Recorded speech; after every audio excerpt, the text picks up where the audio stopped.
বন্ধুরা আসসালামু আলাইকুম, কেমন আছেন আপনারা? ভালো আছেন তো?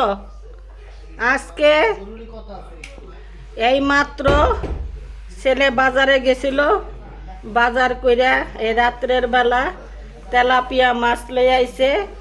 মাছটি বড় বড়ই আছে আর তাজা মাছ, বুঝছেন?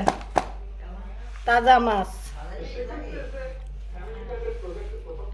তো আমার চ্যানেলের পাশেই থাকেন, সবাই মিল্লা শেয়ার করে দিয়েন আর সাবস্ক্রাইব করে দিয়েন, লাইক করেন, কমেন্ট দিয়েন। চ্যানেলের পাশেই থাকেন, মনোযোগ দিয়ে দেখেন।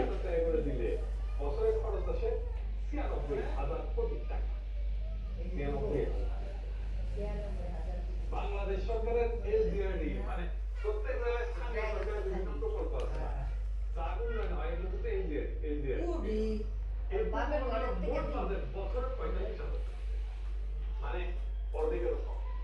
কেন বেড়া করে? আর বাংলাদেশ সামরিক বাজেট কত জানেন? বছরে 40,000 কোটি টাকা। মানে বাংলার মাটির লুথারের এই ফ্যামিলি কার্ডের তুগলকি পরিকল্পনাতে বছরে যে অতিরিক্ত 96,000 কোটি টাকা খরচ হবে, এটা বাংলাদেশের এসডিআরডি এর সামরিক বাজেট যোগ করলে যা হয় তার চেয়ে বেশি। বুঝেছেন? আর বিএনপি বুদ্ধিজীবী কয়